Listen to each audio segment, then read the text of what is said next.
réveil. Dans la tradition amérindienne, les 13 cycles lunaires présents dans une année s'incarnent en 13 mères originelles, porteuses d'enseignement et de sagesse. Ce soir, je vous partage le texte présentant la première lune de l'année, celle de janvier, la lune de celle qui parle à ses proches. Extrait du livre Les 13 mères originelles de Jamie Sams. L'histoire des 13 mères du clan d'Originel qui lui a été transmise par 2 grands-mères Kiowa. Celle qui parle à ses proches. Mère de la nature, elle parle à sa parenté. L'être de la pierre, la fleur sauvage et le loup sont ses amis. Au fil des saisons qu'elle tisse, elle chevauche les vents du changement, ouvrant son cœur avec bonté, comme un refuge contre la faim et la douleur. Tu es la gardienne des besoins de la terre, et tu rends frère le grand et le petit. Mère, c'est toi que je vois dans la goutte de rosée. C'est toi que j'entends dans le cri de l'aigle. La mère de clan de la première lune. Celle qui parle à ses proches est la mère de clan du premier cycle lunaire. Elle protège l'apprentissage de la vérité. Ce cycle tombe en janvier. Il correspond à la découverte de notre parenté avec chaque forme de vie, avec la présence de tout ce qui existe.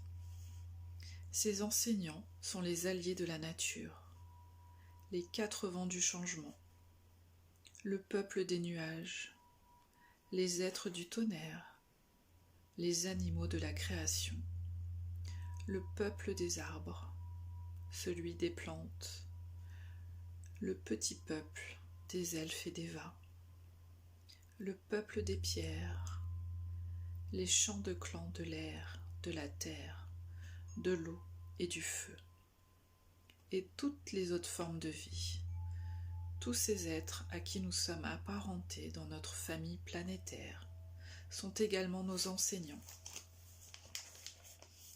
Grâce à celle qui parle à ses proches, qui est la mère de la nature, nous apprenons que nous sommes parents les uns des autres dans cette famille planétaire.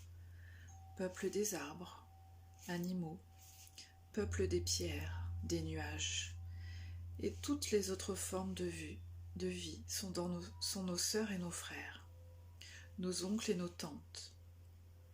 Ce sont les 4 clés de clan de l'air, de la terre, de l'eau et du feu.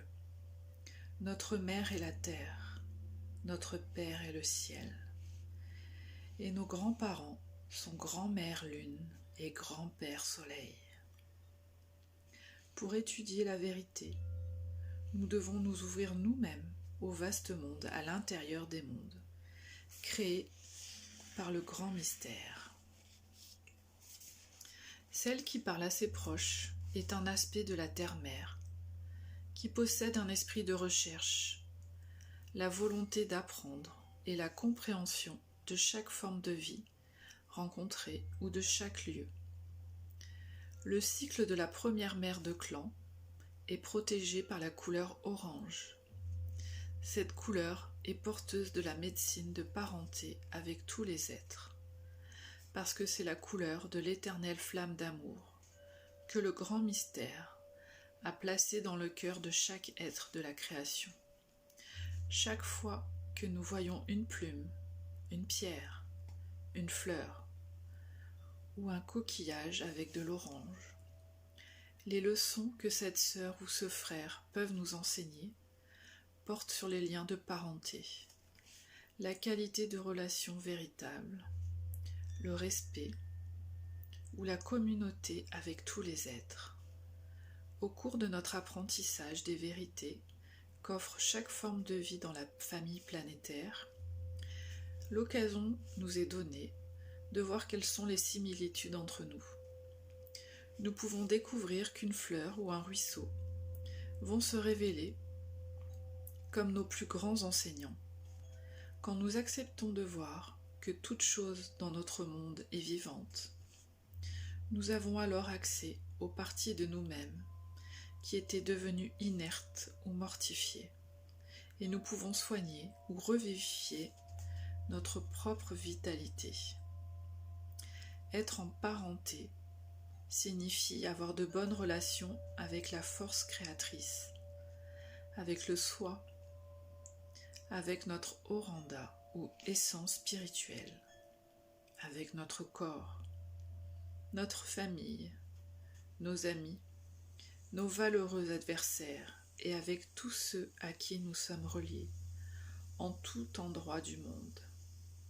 Ces relations peuvent devenir aimantes et bénéfiques, en nous offrant des occasions d'échanger des idées et d'apprendre à partager dans l'unité pour grandir dans la vérité. Pour celle pour qui tous sont proches est la mère de la nature. Elle accueille toutes les formes de vie à l'intérieur de son clan. Elle voit la beauté de chacun et honore les talents qu'il possède. En tant que gardienne du rythme, elle nous enseigne à trouver nos propres rythmes. Dans l'apprentissage de la vérité, nous découvrons que chaque forme de vie possède un espace sacré avec son rythme. Pour pénétrer dans un espace sacré, il nous faut connaître le rythme de la forme de vie en question. Si nous connaissons ce rythme et demandons l'autorisation, avec respect, nous pouvons pénétrer dans le monde de cette sœur ou de ce frère, sans déranger l'ordre naturel.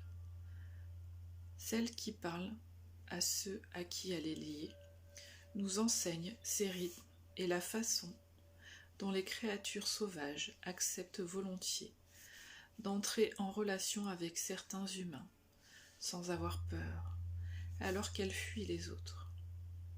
L'acceptation ou la non-acceptation résulte de l'intention de l'humain, de son attention au respect des rythmes et de l'espace sacré de l'animal rencontré, et de sa bonne volonté à apprendre la vérité enseignée par cette forme de vie.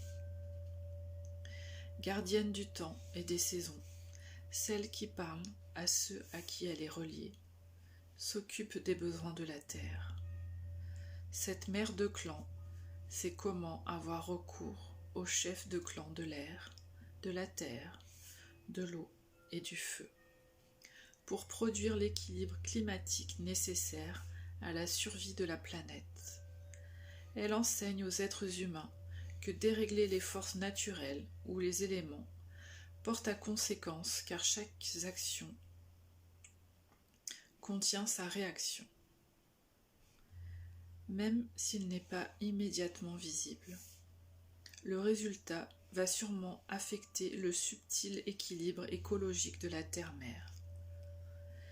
Si, dans sa médecine, un homme demande à pouvoir faire tomber la pluie, il devra être avisé de la quantité d'eau que le sol peut absorber et des effets prévisibles des ruissellements. Celle qui parle à ses proches est la gardienne de ces mystères, et elle incite constamment à faire attention à ce que les rythmes intrinsèques de chaque vie soient maintenus.